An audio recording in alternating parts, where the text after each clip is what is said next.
విశాఖ పెందుర్తి మాజీ మంత్రివర్యులు పార్లమెంట్ సభ్యులు స్వర్గీయ ఎస్ అప్పలనాయుడు శత జయంతి వేడుకలు పెందుర్తిలో ఘనంగా నిర్వహించారు. ఈ కార్యక్రమాన్ని ఆడారి రమేష్ ఆధ్వర్యంలో ఏర్పాటు చేశారు.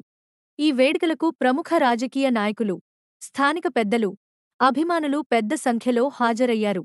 ముందుగా అప్పలనాయుడు విగ్రహంపై పూలమాలలు సమర్పించి ఆయనకు ఘనమైన నివాళులర్పించారు. ఈ సందర్భంగా మాడుగుల నియోజకవర్గ శాసనసభ్యులు బండారు సత్యనారాయణమూర్తి మాట్లాడుతూ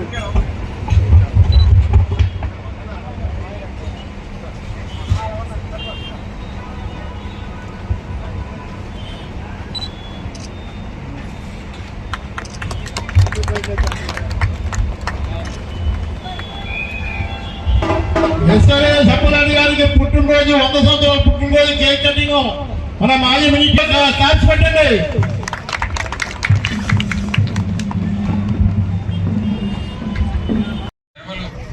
ఆ రోజు మన పరవాడ కాన్స్టిట్యున్సీ ఉమ్మల పరవాడప్పుడు పెందుర్తి తొప్పాల కలిసినప్పుడు వారు మొట్టమొదటిసారిగా ఒక మున్సిపుగా ఉండి మన పరవాడకి శాసనసభ్యుగా చేయడం జరిగింది. శాసనసభ్యుడిగా ప్రయత్నించేటప్పుడు ఎస్ అప్పలనాయుడు గారు మా నాన్నగారు ఉభయుడు ఎక్కడికి వెళ్ళాలనుకున్నారు. అప్పుడు మా నాన్నగారు ఎస్ అప్పలనాయుడు గారికి అప్పలనాయుడు గారు నా దగ్గర డబ్బులు ఉన్నాయి, మీరు వెళ్ళండి, మీరు వెళ్ళి చీట్ తెచ్చుకోమని చెప్పి మా నాన్నగారు ఎస్ అప్పలనాయుడు గారిని హైదరాబాద్ పంపడం జరిగింది. ఈ కథ నాకు తెలీదు.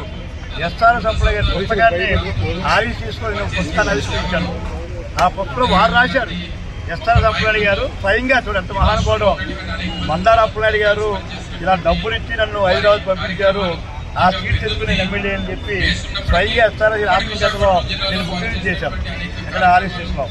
అంటే నాన్నగారికి అంత ఇష్టలు, అంటే నాన్నగారు అంత ప్రోత్సహించి ఇద్దరు ఒక అన్నదమ్ముళ్ళగా ఉండేవారు. అదృష్టవశాత్తు మనకు ఎంపీ ఎవరు, ఎమ్మెల్యే ఎవరు, నిరాడంబర జీవి. ఆయన మంత్రిగా ఉన్నప్పుడు మేము కలడానికి వెళ్తే సామాన్యుడిగా ఒక సామాన్య మున్సిపులా కనపడేవారు. ఎంపీగా ఉంటే అడ్డు ఆర్పాట్లు లేకుండా అనకాపల్లి నాదోలు ఉండి వెళ్ళిపోతుండేవారు. అలాంటి ఎస్ అప్పలనాయుడు గారు తర్వాత పాటల శ్రీరామూర్తి గారికి రాజకీయ దృష్టి పెట్టింది కూడా ఎస్ అప్పలనాయుడు గారు చనిపోయేటప్పుడు. ఆ రోజు ఎమ్మెల్యేగా ఉండి ఆయన ఎంపీగా వెళ్ళి పాటల గారు తీసుకొచ్చి మన పరవాడికి ఎమ్మెల్యే చేసి మంత్రి అయ్యారు. ఆంధ్ర సత్యనారాయణ గారికి కూడా రాజకీయ ఆలోచన భిక్ష పెట్టింది కూడా ఎస్ అప్పలనాయుడు గారు. ఇప్పుడు ఎంత మహానుభావుడంటే నాకు ఎంతో ఇష్టం. ఎందుకంటే ఈ విగ్రహం ఓపెనింగ్కి పాటల విజయభాస్కర్ గారి విగ్రహం ఓపెన్ చేయడం కోసం సాల్వా కోసం నన్ను వీరభద్రయ్య గారిని హైదరాబాద్ అంతా తిప్పారు. ఆ సాల్వా ఆయనకి మెడ్రాస్ సాల్వా కావాలి ఎస్ అప్పలనాయుడు గారికి, అది హైదరాబాద్ దొరకలేదు. వీరభద్ర నేను ఏదో తీసుకోండి సార్ అన్నారు. అవుద్దొద్దు, విజయభాస్కర్ రెడ్డి గారు అంటే ఎస్ అప్పలనాయుడు గారికి ప్రాణం, చాలా ప్రేమ అభిమానం. ఇద్దరు ఒక హైదరాబాద్ సంబంధం ఉండేవారు. అంటే అలాంటి విజయభాస్కర్ రెడ్డి గారికి అభిమానించి విగ్రహం ఆయన చేతే ఓపెన్ చేయడం జరిగింది. ఆ రోజు మరి బతుకుండగానే విగ్రహం ఓపెన్ చేస్తున్నాను ఎస్ఆర్ఎస్ గారు. విజయభాస్కర్ రెడ్డి గారు ఆ సాల్వ కోసం తిప్పాడు వీరభద్రయ్య గారు, నన్ను కూడా మహానటుడు.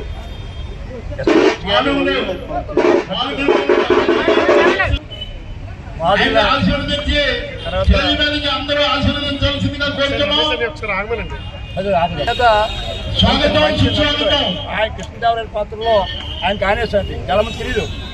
చెప్తారు మన బిడ్డే, మన ఊరి పుట్టిన బిడ్డే, కానీ అనేక రంగాలు అందరూ అభిమానం పొందిన వ్యక్తి. అలాంటి ఎస్ఆర్ఎస్ గారు ఈవేళ మన ముందు లేకపోయినా ఆయన ఆశయాలు, ఆయన అనుగుణాలు చేసిన అభివృద్ధి మత్స్య కార్మికుల కోసం ఆ రోజు ముత్యాలమ్మాలని ఎంతో రోజు చేశారు.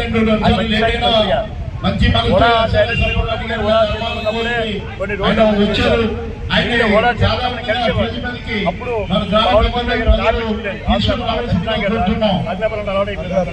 ఆ యాపిల్లో కూర్చునేవారు, ఆయన ఆ ఓడలో కూర్చునేవారు కాదు. అంటే అలాంటి నిరాడంబర జీవి ఎస్ అప్పలనాయుడు గారు మన ముందు లేకపోవడం అయినా ఆయన మరి చనిపోయి 19 సంవత్సరాలు అయిపోతున్నా నా అదృష్టం ఏంటంటే చనిపోయినప్పుడు కూడా నేనే ఆ రోజు కార్యక్రమం ఎస్ఆర్ఎస్ గారికి మరి జయంతి సందర్భంగా నాకు భాగస్వామ్యం అయితే కుటుంబం కూడా చక్కని కుటుంబం. శ్రీని చూడండి, ఈ రోజుల్లో కుమారులందరూ ఎక్కడ ఉన్నారు. అలాంటిది ఎస్ఆర్ఎస్ నిరాడంబర జీవి అది ఆత్మశాంతి కోరుకుంటున్నాను.